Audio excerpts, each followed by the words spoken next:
안녕하세요. 오늘은 금강경에 물들다 42번째 시간입니다. 지난 시간에 금강경에서는 무주훈련이라고 하는 걸 어떻게 하는가라고 하는 걸 봤어요. 오늘은 제목이 이거예요. 반야를 활용하는 열쇠. 반야를 활용하는 열쇠. 이게 왜 중요하냐면요. 중생은 누구나 이미 부처님이라 그랬어요. 그러면 한번 상식적으로 생각을 해보세요. 중생이 이미 부처님이면 반야를 가지고 있어야 돼요? 반야를 어디서 얻어와야 돼요? 가지고 있어야 이미 부처님인 거죠. 없어서 얻어오면 부처님이 되는 거죠. 근데 그게 아니라 반야를 이미 가지고 있는데 못 써. 그러면 그건 뭐라 그러냐면 이미 부처님이라고 그러는 거예요. 그러니까 잔고가 없어요? 그럼 그냥 가난한 거죠. 근데 잔고가 이미 많아요. 근데 비밀번호를 잊어버린 거라. 그래서 있는데 못 써. 이러면 원래 이미 부자인데 못 쓰는 거 아니에요. 그러니까 이런 경우에는 뭐냐면은 잔고를 쓰는 방법만 알면 되죠. 똑같은 거라. 반야를 활용하는 방법만 알면 이미 있는 반야를 쓸 수가 있는데, 그래서 우리가 살다 보면 순간순간 번뜩이는 아이디어들을 내는 거예요. 자기도 모르게 내가 이런 지혜로운 선택을 했다고? 그런 선택을 자기도 모르게 하게 되는 게 평소에 못 쓰던 걸 어느 순간 쓰게 되는데, 그러니까 언제는 쓰고 언제는 못 쓰나. 어떤 순간에는 쓰고 어떤 순간에는 못 쓰나. 언제는 이걸 활용했는데 왜 이걸 활용을 못하지? 이 차이를 분명하게 알아야 된다는 거예요. 그것만 알면 우리가 본래 가지고 있는 반야라고 하는 힘을 활용할 수 있게 된다. 근데 그렇게 이 반야를 잘 활용할 수 있는 결정적인 태도로 제가 항상 훈수두듯 살아가기라고 하는 표현을 좋아합니다. 이제 이 한국인들이 제일 좋아하는 이 불교 가르침 중에 수처작주라고 하는 표현이 있어요. 어디 가든 주인공으로 살아가라, 주인으로 살아가라. 그런데 이제 이 훈수두듯 살아가려면 주인공으로 살지 말고 수처작객이라. 어디 가든 객처럼 살아가야 돼. 그러니까 수처작주라고 하는 뉘앙스가 가지고 있는 의미가 있어요. 그런데 훈수두듯 살아가려면 자기가 주인공처럼 살아가고 주인처럼 살아가면은 훈수두듯 못 보잖아요. 그게 아니라 좀 물러서서 객처럼 이 상황을 객관적으로 바라보면서 살아갈 때 우리는 반야를 적극적으로 활용할 수 있다. 이거 일단 기억을 하시고, 수보리존자가 이런 의문을 가졌어요. 어디에도 머무르지 않고 마음을 쓴다면, 이게 뭐냐면 무주죠. 반야에는 어떻게 머무를 수 있는가? 그러니까 머무른다라고 하는 것이 무엇인지를 모르고 반야가 뭔지를 모를 때, 그것이 명확히 무엇이다라고 딱 감이 잡히지 않을 때 생길 수 있는 의문입니다. 일단은 여기서는 반야라고 하는 것이 무엇인가부터 다시 생각을 해봐야 되는 거예요. 자, 어디에도 머무르지 않아요. 그런데 반야에는 어떻게 머무를 수 있는가? 이런 의문을 마음에 한번 만들어 봤나요, 지금? 만들어야. 아니, 생각해봐. 만들어야 설명을 하지. 안 궁금한데 설명을 하면. 자, 그러면은 제가 좀 설명하는 동안 만드시고, 예. 이제 제가 마음에 대해서 이 표현하는 용어 중에 좋아하는 용어죠. 공정영지. 공정영지라고 하는 이 단어 속에 보면 반야의 정체가 드러납니다. 그게 뭐냐면, 공적이라고 하는 건 뭐냐면요. 우리가 대상에 사로잡혀 있어요. 그러면 그 대상들을 전부 뭐라 그러냐면 망상이라 그래요. 왜냐면 대상을 사로잡혀 있고 그걸 지금 경험을 억지로 하고 있어요. 그걸 뭐라고 하면 망상에 빠져 있다라고 표현을 하잖아요. 그러면 그 망상들의 실체를 봤다 이거예요. 어떻게 보냐면 깨어있음의 힘이 딱 생기면 망상들의 실체가 보이는 거예요. 망상들이 이런 실체가 있다라고 이론적으로 안다는 게 아니라 현상적으로 망상들의 실체가 드러나는 겁니다. 어떤 방식으로 드러나냐면 망상에 빠져 있었는데 내가 깨어있음의 힘이 딱 생기는 순간 사라져버리죠. 그럼 실체가 있다는 거예요, 없다는 거예요? 사라져버렸잖아요. 실체가 공하다. 공. 그렇게 사라졌더니 망상에 빠져 있었을 때 시끄러웠던 마음이 고요해지죠. 공해졌더니 실체가 공함이 드러나니까 고요해졌다 이거예요. 그러면 고요해진 이 마음이 지금 무주의 마음인데, 왜냐하면 사로잡혀 있던 것에서 벗어났으니까. 그 사로잡혀 있던 것에서 벗어난 공적한 마음에는 아무것도 없고 허무한가? 그게 아니라는 거예요. 신령스러움이 드러난다는 거예요. 그 마음 자체가 사로잡혀 있었던 것에서 벗어나 있는 그 마음 자체가 신령스러운 마음이라 이거예요. 그럼 그 신령스러운 마음을 가지고 뭘 쓰느냐? 지혜를 쓴다. 그러니까 우리가 자기 마음 바탕에 대한 확신이 없으면 그런 의문을 가질 수밖에 없는 거예요. 어떤 의문? 마음이 어디에도 머무르지 않는다면 반야에는 어떻게 머무릅니까? 이런 의문을 갖는 이유는 마음의 본바탕이 반야라는 걸 모르는 거예요. 마음의 본바탕이 반야니까 반야에서 벗어나게 하는 망상에 사로잡히는 거에서만 벗어나 버리면 그냥 반야인 거라. 그럼 또 이렇게 착각할 수 있어요? 부처님의 반야는 대단하겠죠.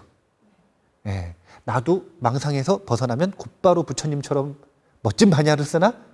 그건 아니죠. 왜냐하면은 부처님이 벗어난 정도와 내가 벗어난 정도가 같나. 육조 스님이 얼마나 깝깝하면 설명을 하시기를 뭐라고 설명을 하시냐면 전념이 고요하고 후념도 고요하면 그걸 보고 선정이래요. 전찰나의 마음이 고요하고 후찰나의 마음도 고요하면 그게 보고 뭐라 그러냐면 선정이래, 선정. 이 얘기 무슨 얘기냐면 한 찰나를 안 간다는 거예요. 중생들의 마음이 망상에서 벗어나도 깨어있음의 힘을 가지고 망상에서 벗어나도 본바탕이 드러나는 게 한 찰나를 안 간다는 거라. 그러니까 한 찰나에서 벗어났는데 다음 찰나에 곧바로 뭘 잡아. 이런 식인 거예요. 그러니까 우리는 최선을 다해서 뭘 하는 거냐면 안 잡으려고 노력하는 거예요. 이게 지난 시간에 이야기했었던 해탈훈련인 거예요. 안 잡으려고 노력한다. 그러니까 우리가 무주에 주할 때 드러나는 마음이 바로 반야예요. 그리고 그 반야의 빛이 세상에 드러날 때 우리는 지혜로운 선택을 하고 적절한 행동을 하고 선한 삶을 살 수 있다. 공덕 있는 삶을 살 수 있다. 그러니까 이 공정영지심이라고 하는 것을 누구나 가지고 있다라는 것, 이것 자체를 확신하는 것, 이거를 이제 금강경에서는 청정한 믿음이 났다 이렇게 표현을 하는 거고, 수심결에서는 이걸 보고 도노를 했다 이렇게 표현을 하는 거예요. 자기 마음 바탕에 대한 확신이 생기는 것. 이게 쉬워 보이잖아요. 지금은 쉬워. 왜냐면 지금은 마음이 평화롭잖아요. 지금은 마음이 평범할 때잖아요. 이거는 언제 가봐야 하냐면 자기가 구석에 몰렸을 때, 궁지에 몰렸을 때, 자기가 막 자기한테 재앙이 찾아올 때, 그럴 때 힘들어 죽겠을 때, 그때 내가 본능적으로 무슨 마음을 가지고 있는지를 보면 저기에 대한 신심이 있는지 없는지를 알 수 있어요. 이에 대한 신심이 없는 사람은 죄책감에 사로잡혀가지고 내가 뭘 잘못했나, 내가 어제 그 사람한테 뭘 안 줘가지고 내가 지금 이런 일을 당하나, 내가 10년 전에 그 일 때문에 내가 이런 일을 겪나, 온갖 갖가지 자존감 떨어지는 생각을 해. 근데 그게 아니라 위기 때, 재앙의 순간에도 자신에 대한 확신이 있으면 그 사람은 삶이 완전히 바뀌었다라고 볼 수 있어요. 그 정도면 도노라고 볼 수 있다. 그런 자존감을 가지고 수행을 해야, 아니 목적지가 어딘지 명확하게 알고 수행을 해야지. 이 도노 없이 수행하면 어떻게 된다? 어제도 이야기했지만 풀어 헤쳐놓고 다시 묶인다. 이걸 보고 우치선이라 그러는 거예요. 풀어 헤친 다음에 뭘 해야 되는지를 모르니까 풀어 헤쳤으면 자유로운 상태로 있으면 되는데 그 상태에서 이게 단가? 뭐가 더 있나? 어딜 또 가야 되나? 심지어 어떤 사람은 여기가 거기인지도 아예 들어본 적도 없어. 그러면은 여긴 목적지가 아니라 경유지예요. 그래서 딴 데 가는 거라. 공정영지심에 대한 확신이 있으면 그런 의문을 버릴 수가 있다. 원문인데요. 수보리여 보살이 대상에 집착하는 마음으로 보시하는 것은 마치 사람이 어둠 속에 들어가면 아무것도 볼 수 없는 것과 같고, 보살이 대상에 집착하지 않는 마음으로 보시하는 것은 마치 눈 있는 사람에게 햇빛이 밝게 비치면 갖가지 모양을 볼 수 있는 것과 같다. 핵심은 대상에 집착하는 마음으로 또는 집착하지 않는 마음으로, 이것을 비유로서 보여주는 겁니다. 대상에 집착하는 마음으로 무엇인가를 하고 있으면 보시뿐만이 아니라 대상에 집착하는 마음으로 상황을 보고 있으면 어떻게 되느냐? 눈이 멀어버린다. 대상에 집착하지 않는 마음으로 상황을 경험하고 있으면 어떻게 된다? 눈이 밝아진다. 눈 밝아진다. 반야를 쓴다. 눈이 멀어버린다. 반야를 못 쓴다. 평소에 지혜로운 사람도 무엇인가에 집착하기 시작하면 바보가 되고, 평소에 바보 같은 사람도 자기 일 아니고 옆에서 훈수두듯이 있으면 번뜩이는 지혜를 발휘를 해요. 그래서 이제 참고로 뭔가 중요한 결정을 해야 되잖아요. 그러면 최대한 많은 사람들한테 그냥 가볍게 한번 물어봐요. 그러면 누가 번뜩이는 지혜를 얘기할지 알 수가 없어.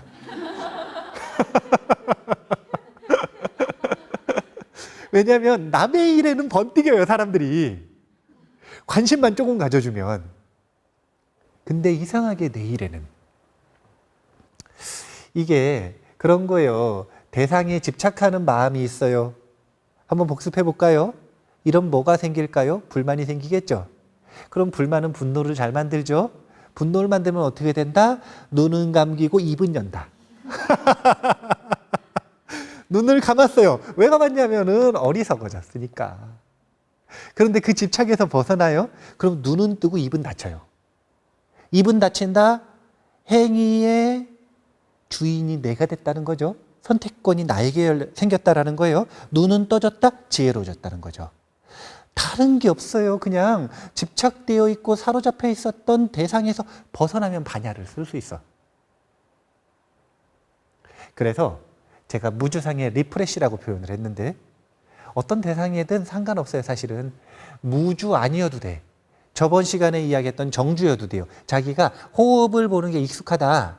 그러면 순간순간 그 대상을 가지고 깨어있음을 점검해보는, 유지하려고 노력할 필요도 없어요. 그냥 점검해보는, 내가 깨어있는가? 이걸 반복적으로 점검해보는 습관을 들일 필요가 있어요. 이거를 무슨 강박증처럼 하루에 10번 이상 깨어 있어야 된다. 하루에 1000번 이상 깨어 있어야 된다. 이런 식으로 집착하지 말고, 그럼 눈이 멀어. 그냥 생각날 때 자연스럽게 습관을 들이는 거예요. 그럼 어떻게 되냐면 자기도 모르게 신경 안 써도 숨 쉬듯이 자기도 모르게 스스로의 마음에 깨어있음을 점검하게 됩니다. 의식적으로 깨어있는가 이런 말 할 필요도 없이 그냥 습관적으로 점검을 하게 돼요. 그럼 어떻게 되냐면 깨어있음이 생길 때마다 무엇인가 우리는 사로잡힐 수밖에 없는데 그것이 리프레시 된다는 거예요. 새로 고침, 다시 돼버리는 거예요. 그러면 깨끗한 상태에서 다시 시작할 수 있다. 사로잡혀 있다가 지혜로워지고, 사로잡혀 있다가 지혜로워지고. 생각해봐요. 분노에 사로잡혀요. 눈은 감아, 입은 열어요. 그러면 눈 감았으면 어떻게 하면 돼요? 뜨면 되지. 아, 이게 얼마나 쉽습니까? 아니, 눈 감았으면 어떻게 하면 돼? 아, 그냥 뜨면 되는 거 아니에요. 남의 눈 띄우라는 것도 아니고 내가 그냥 내 눈 뜨라는데 그냥 뜨면 되는 거예요. 그러니까 끊임없이 무주상이라고 하는 힘, 이 사띠의 힘을 가지고 스스로의 마음을 새롭게 할 필요가 있다. 그렇게 하면 눈 밝은 이로 살아갈 수 있다. 어떤 아저씨가 열쇠 잊어버린 이야기를 해드릴게요. 이 아저씨가 술을 잔뜩 먹었어요. 직장이 힘들었나 봐요. 한 새벽 2시까지 술을 마시고 집에를 들어가는데 초하루인가 봐. 달이 없어요. 어두깜깜한 겁니다.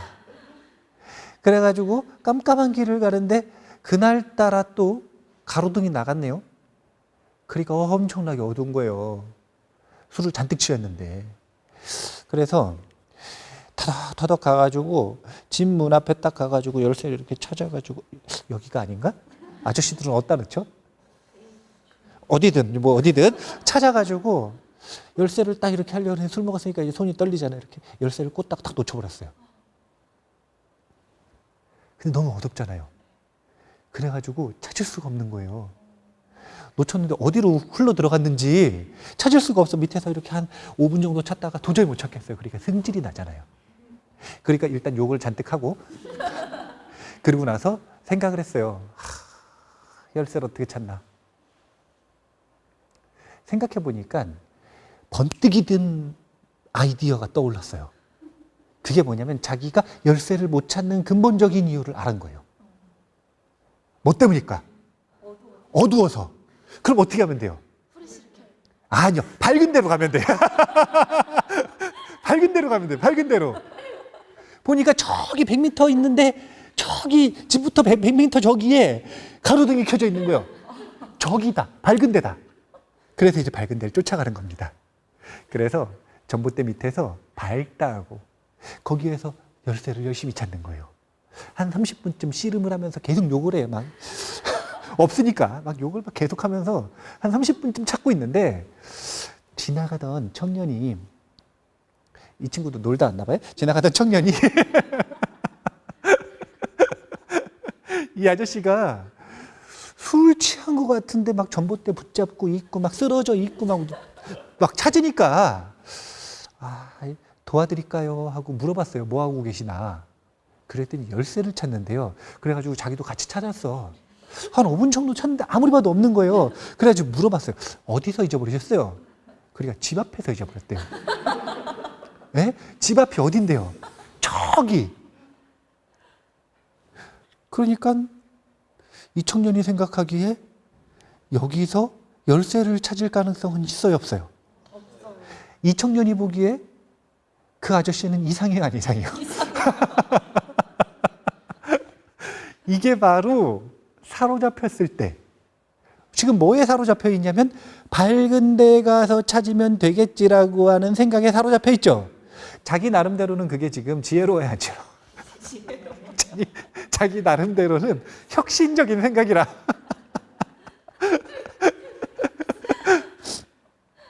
우리가 어떤 생각이든 사로잡히면 이렇게 되는 거예요. 무슨 실수를 하는 거냐면 다른 게 아니라 아무리 노력해봐야 나오지 않는 우물을 파는 거라. 아무리 파봐야 나오지 않는 곳에서 우물을 파는 거. 이런 실수. 아무리 거기서 찾아봐야 열쇠는 없는데 거기서 노력하는 실수. 그러니까 이게 진짜 안타까운 거예요. 그 아저씨가 웃기기도 하지만 얼마나 안타깝습니까? 그 아저씨가 열쇠 찾을 때 그러고 있으니 다행이지. 만약에 그런 실수를 자기 고통에서 벗어나 행복해지기 위한 노력을 하는데 그러고 있다고 생각을 해보세요. 별로 와닿지 않을 수도 있을 것 같아요. 돈 버는 실수를 하고 있다고 생각을 해보세요. 아무리 노력해봐야 못 버는 곳에서 애를 써가지고 평생 일을 해. 그러면은 자기가 원하는 돈을 벌 수 있어요, 없어요? 없어요. 요즘 청년들은 그런 얘기도 하대요. 요즘에는 아무리 파도 안 나오는 우물은 없대요. 안반을 파고 들어가면 나온대.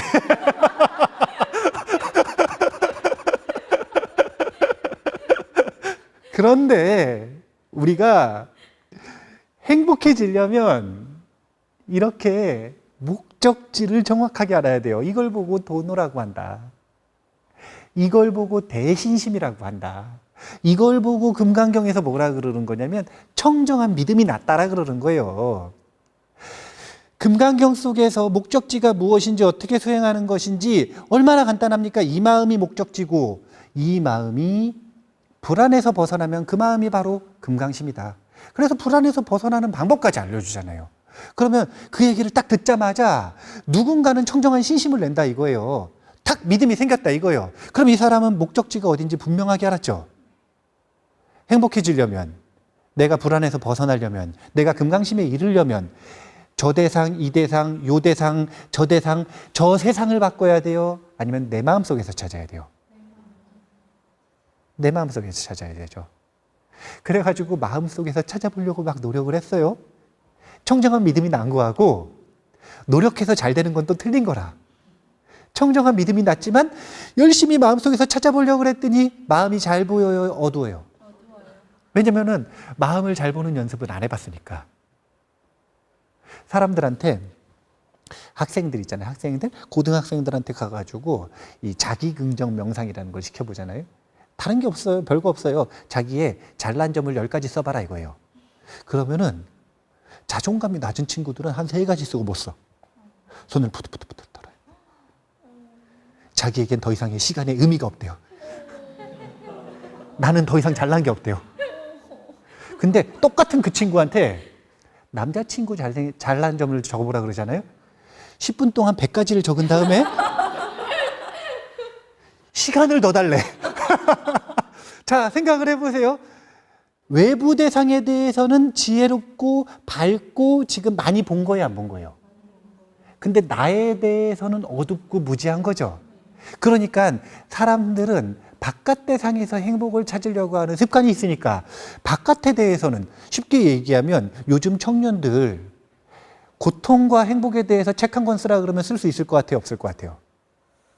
손을 부들부들 떨겠죠. 하지만 요즘 웬만한 청년들 재테크에 대해서 돈이래. 글 좀 써보라 그러면 좀 쓸까요? 못 쓸까요? 조금만 관심 있는 친구들은 아마 한 권 쓸걸?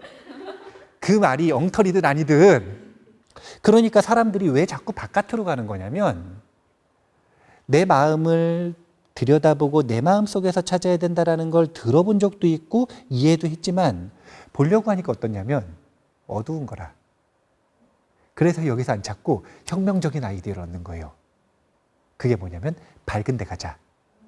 그래서 돈으로 가고 명예로 가고 친구로 가고 사랑하는 사람으로 가고 내 성공으로 가고 건강으로 가고 갖가지 외부 대상으로 가는 거예요. 온갖 것들을 추구하는 거예요. 그거 추구하면 열쇠 찾을 수 있을 줄 알고. 근데 결코 걔네들이 행복을 경험할 수가 없어요. 행복은 오직 어디에서 경험하냐면 내 마음에서 경험하는 겁니다. 여기까지 이해가 되세요? 그러니까 이 목적지를 분명하게 알아야 돼요. 뭘 해야 되는가? 내가 원하는 걸 얻으려면 뭘 해야 되느냐? 이 인과관계를 정확하게 알아야 돼요. 그냥 노력하면 되는 게 아니라니까요. 그냥 노력하면 되는 게 아니에요. 원문이에요. 수보리여. 미래에 선남자 선녀인이 이 경전을 받고 지니고 읽고 외운다면 열에는 부처의 지혜로 이 사람들이 모두 한량없는 공덕을 성취하게 될 것임을 다 알고 다 본다. 자, 이런 문장이 있는 이유는 한 가지 이유 때문이에요. 그게 뭐냐면 2가지 이유인데 한 가지 이유인 거예요.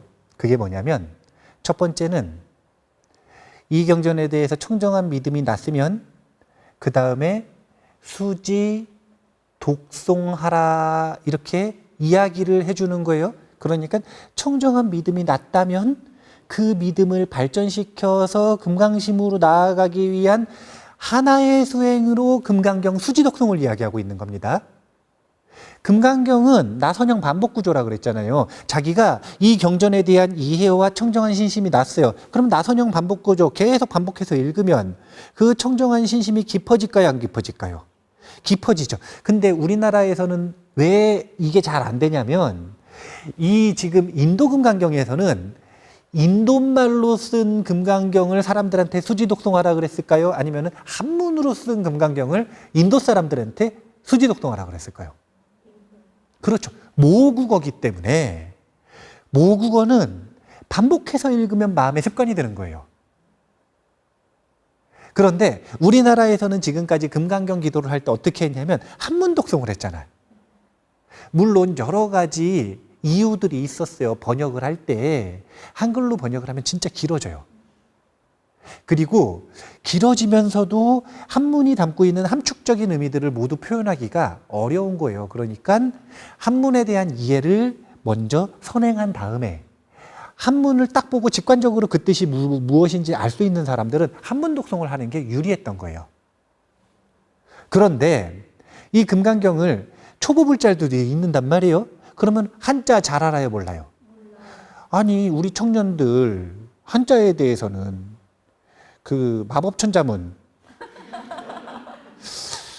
한 이 정도 익숙할 건데 금강경 갑자기 마법천자문 실력으로 읽으라 그러면 그게 마음에 와 닿나? 아니, 직관적으로 확 이해되는 것, 이거는 그 논외로 치고 그냥 한자 뜻 자체를 새기지를 못할 수도 있는데 그걸 읽고 어떻게 마음에 습관이 듭니까? 여기서 받아지니고 읽고 외운다라는 건 모국어로 하는 걸 얘기를 하는 겁니다. 아니면 제2외국어도 모국어처럼 느껴지는 언어. 이렇게 할 때 어떻게 되는 거냐면 아까 이야기했던 청정한 믿음과 이해와 이것을 실천하는 힘이 금강심으로 이르는 힘이 읽으면 읽을수록 들으면 들을수록 쓰면 쓸수록 반복할수록 점점 깊어진다는 거예요. 그게 너무 자연스러운 일이라는 거예요. 그렇게 하는 공덕이 어떻다라고 첫 번째 얘기하시는 거냐면 한량없는 공덕이 있다. 이걸 첫 번째로 얘기하시는 거예요. 두 번째도 똑같은 건데 이걸 얘기했더니 사람들이 그렇게 생각해요. 그걸 어떻게 믿어? 그럴 수 있겠죠. 그래서 열애의 부처의 지혜로 이 사람들이 성취하는 것을 다 알고 다 본다. 이건 뭐냐면 증명해 준다. 그러니까 한량없는 공덕이 있다라는 걸 의심하지 말고 수지독송하라. 자, 이런 문장을 들었을 때 안심이 될까요? 두려움이 생길까요?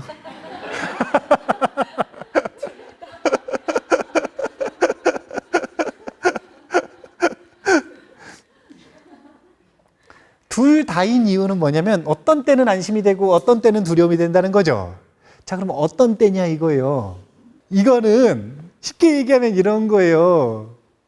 우리는 모르는 CCTV가 내 머리 위에 지금 설치되어 있다라고 보시면 돼요. 이 CCTV가 우리를 다 알고 다 본다. 다 알고 다 본다. 이런 상황을 우리가 이제 요즘 이 현대 과학 문명이 발달을 하면서 빅브라더라고 하는 이제 이 19 몇 분 뭐? 84요? 네, 생년월일이네. 1984. 1984라는 소설 속에서 이제 처음에 등장한 개념이란 말이에요. 이게 뭐냐면 그 훨씬 전에 나온 소설인데 이때쯤 되면 사회를 통제하는 빅브라더가 세상 사람들을 이런 식으로 통제할 것이다 라고 하는 소설을 상상해서 만든 거라. 그런데 진짜로 사회가 그렇게 흘러가 버리니까 이 소설 속에 나오는 요 단어가 상식선에서 쓰이는 단어가 돼버린 거예요. 그런 현상을 드러낼 때, 그게 뭐냐면 감시와 통제라고 하는 현상을 드러낼 때, 요즘에 감시와 통제가 얼마나 많이 발전했냐면요, 이 코로나 때문에 훨씬 발전을 했거든요. 중국에서는 코로나를 이 방지한다라는 이유로 저기 고속도로 이렇게 들어가잖아요. 그럼 드론이 떠 있대요. 근데 그 드론에 AI 카메라가 설치가 되어 있답니다. 그래서 AI 카메라가 그 사람 딱 찍잖아요. 그러면 그 사람 딱 찍은 것만으로 그 사람 이 정보와 행적이 싹 나와요. 그러니까 AI 카메라가 사람을 구분하는 이 능력이 얼마나 발전을 했는지 그냥 슥 지나가는 것 딱 찍어도 그 사람에 대한 정보가 분별이 다 돼서 정보 검색이 다 될 정도로 감시와 통제에 대해서는 그 나라를 따라갈 수 없죠. 그런데 그래 많이 발전을 했대요.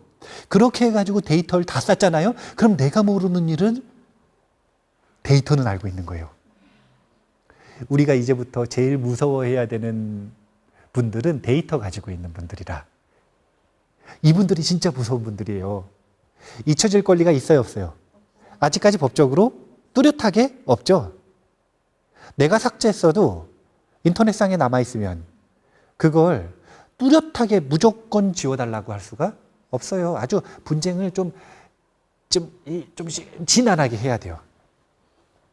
근데 이 빅브라더 시대, 이것이 두려움으로 받아들여지느냐 안심으로 받아들여지느냐 이거예요.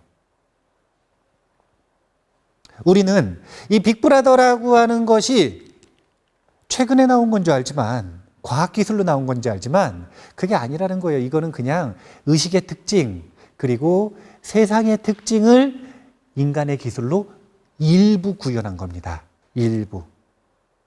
그러니까 이건 무슨 뜻이냐면 요즘 와서 이런 감시와 통제의 시대라는 건가요? 아니면 원래 그렇다는 건가요? 원래 그렇다라는 거예요.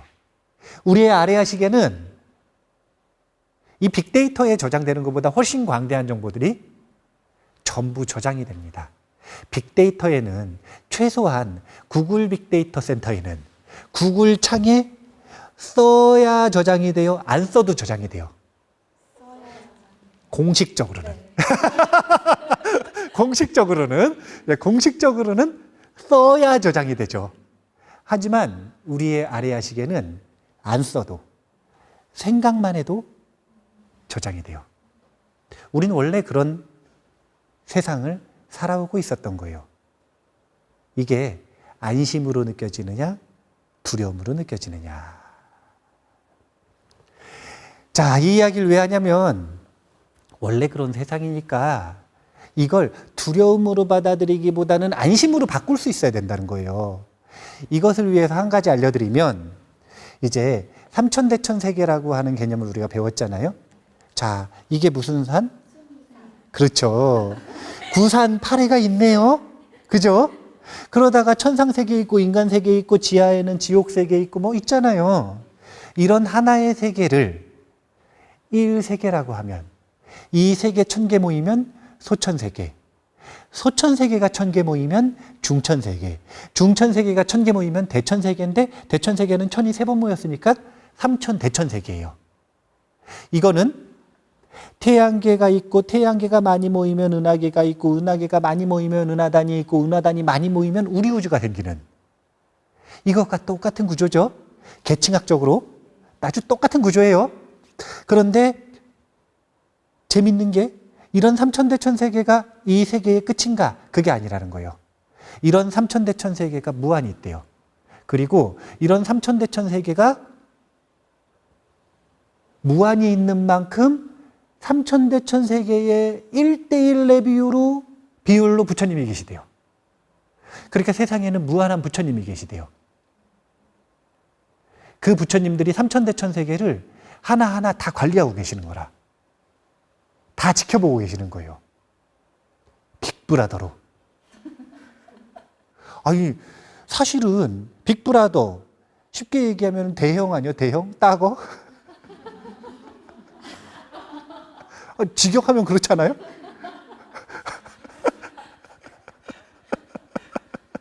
근데 큰형 중에 최고 큰형이 누구예요? 부처님. 이 생각을 해봐요. 이런 점을 한번 생각을 해봐야 돼요. 어떤 점을 생각해 봐야 되냐면, 부처님은 어떻게 무한할까? 부처님 무한하다는데 어디 계실까? 사람들이 자꾸 착각을 하기를 삼천대천 세계가 밖에 있다 그러니까 바깥에 있는 세계를 얘기하는 것처럼 느껴지니까 어떻게 생각을 하냐면 삼천대천 세계가 넓잖아요. 그러니까 다음 삼천대천 세계는 저 멀리 있을 거 아니에요. 저기 부처님 계시니까 안 보인다고 생각을 하는 거예요. 이게 우리의 착각의 넓이에요. 우리의 어리석음의 넓이가 이만큼인 거라. 부처님께서 불교 교리 속에서 삼천대천 세계와 무한한 부처님을 말씀하신 이유는 뭐 때문이냐면 무한한 부처님, 무한하다라고 하는 의미를 천착해보라 이거예요. 무한하다라고 하는 건 여기 있는 사람들이 부처님이라는 뜻이에요. 부처님이 무한한 이유는 여기 있는 중생이 무한하기 때문에 그래요. 무슨 뜻이냐면 중생 하나하나가 부처님이기 때문인 거예요. 그러면 아까 중생 하나하나가 부처님이면 부처님 한 분 한 분이 삼천대천 세계를 관리한다 그랬죠. 그럼 그 삼천대천 세계가 어디 있느냐? 중생 하나하나의 마음에 있다라는 거예요. 중생 마음 하나가 하나의 우주예요. 그리고 그 우주에 삼천대천 세계의 가능성이 전부 들어있다. 그분이, 그 한 분이 본인을 중생이라고 우기다가 부처님이 자꾸 본인 부처님이라고 하니까 그거 믿고 수행을 해봐서 진짜 부처님이 돼버렸어. 진짜 부처님이 됐다는 건 없는 창고가 생긴 거예요. 있던 창고를 찾아 쓰는 거예요. 그렇죠. 있던 창고를 찾아 쓰기 시작을 했어요. 그러면 삼천대천 세계 본인의 의식 속에 본인의 인식 범위 안에 삼천대천 세계를 돕고 그들을 구할 수 있는 힘이 꽃피우는 겁니다. 그런 힘을 우리가 원래 가지고 있는 거예요. 그러니까 원래 빅브라더는 누구냐면 우리라. 수행을 하면 타심통이 왜 생기는 줄 알아요? 그렇지 않아요. 그 사람 마음이 여기 저장돼서 그래요. 여기가 빅데이터 센터라. 여기도 저장되고 여기도 저장돼. 여기도 저장돼요. 그래서 하나의 티끌 속에 모든 정보가 다 들어있다라고 이야기를 하는 겁니다. 과학자들이 이런 거 발견하잖아. 아인슈타인 선생님께서 발견을 하기를 요만큼 티끌만한 공간 있죠? 그 공간 속에 빅뱅을 터뜨릴 만한 에너지가 들어있대요. 그 에너지가 뭐냐? 정보라. 일체 모든 정보가 세상 어느 티끌에든 다 들어가 있어요. 그래서 어디든 있다라고 표현하는 거예요. 근데 고정된 장소가 없으니까 어디에도 없다라고 표현하는 거예요.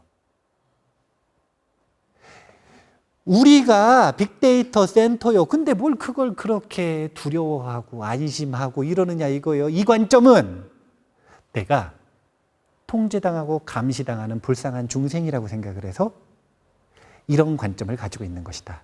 내가 통제당하고 감시당하는 사람이 아니라 그 정보를 소유하고 있는 고귀한, 그러니까 그 정보를 바탕으로 중생을 알고 구제해야 되는 내가 본래 부처님이라고 하는 관점만 가진다면 그럼 나도 본래 부처님이잖아요. 그리고 다른 분들도 본래 부처님이잖아요. 그럼 부처님도 본래 부처님이잖아요. 그 부처님이 당연히 나를 보고 알고 나를 알아주고 나를 증명해주고 이게 얼마나 안심되는 일이 되겠느냐. 금강경 속에서는 이 한마디를 하고 싶은 거예요. 중생은 이미 부처님이다. 이게 대전제예요. 대전제. 이렇기 때문에 성불의 길을 열어준 거예요. 그리고 이렇기 때문에 이미 부처님이니까 망심에서 벗어나기만 하면 금강심인 거예요. 사로잡힌 것에서 벗어나기만 하면 그럼 곧바로 반야를 쓸 수 있는 겁니다. 이 전제가 없으면 도대체 이해가 안 되는 거예요. 도대체. 이 전제가 나는 이미 부처님이다 이게 아니라 나는 끝까지 중생이다 이 관점을 가지고 있으면 그러면 금강경의 이 너무나도 간단한 논리가 받아들여지지가 않는 거예요.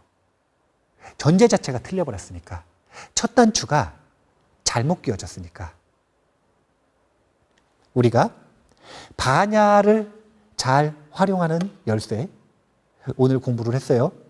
그렇죠? 두 가지만 정리를 하면 중요한 건 첫 번째는 사띠. 이거 어떻게 쓰는 거냐면요, 복잡하지도 않아요. 그냥 스스로 물어봐요. 내가 지금 어딘가에 사로잡혀서 머무르고 있는가? 아니면 깨어 있는가? 깨어 있으려고 노력할 필요도 없어요. 한번 해보시라니까. 깨어 있는가 물어보는 순간 깨어나요. 우리는 이미 깨어 있음을 잘 쓰니까, 숙련되게 쓰고 있으니까. 깨어 있음을 못 쓰는 사람이나 안 써본 사람이나 할 줄 모르니까 깨어 있는가 하고 애를 써야 되는데, 우린 이미 그걸 잘 쓰고 살았기 때문에, 잘 쓰고 살아놓고 그게 깨어있음인지를 모르고 있는 상태이기 때문에 그냥 깨어있는가 물어보기만 해도 깨어난다. 이렇게 끊임없이 마음을 새로 고침하면, 새롭게 하면 우리가 눈 밝은 상태를 유지할 수 있다. 그리고 두 번째, 자꾸 벗어난 다음에, 눈 밝아진 다음에, 자유로워진 다음에 그 다음 뭘 해야 되나, 자꾸 또 딴 걸 찾지 말라는 거예요. 벗어났고 자유로워졌으면 그 자리가 바로 우리의 본바탕인 부처님의 성품이다. 이걸 불성이라고 하는 거예요. 깨어있으라. 그리고 깨어있음의 그 본바탕인 불성에 대한 확신을 가지라. 이것이 오늘의 두 가지 조언이었습니다. 무슨 조언이죠? 반야를 잘 쓸 수 있는 조언이었어요. 그래서 다음 시간에는 조금 새로운 주제를 또 가지고 공부를 해볼 거예요. 그 새로운 주제는 초기불교로 갈 건데, 전법선언을 좀 살펴볼 겁니다. 전법선언을 살펴보면서 초기불교의 뿌리가 초기대승불교의 어떤 방식으로 이어지고 있는지, 그래서 금강경식 전법선언은 어떤 내용으로 펼쳐지고 있는지, 이 내용을 한번 살펴보기로 하고요. 오늘은 이만 마치겠습니다. 감사합니다.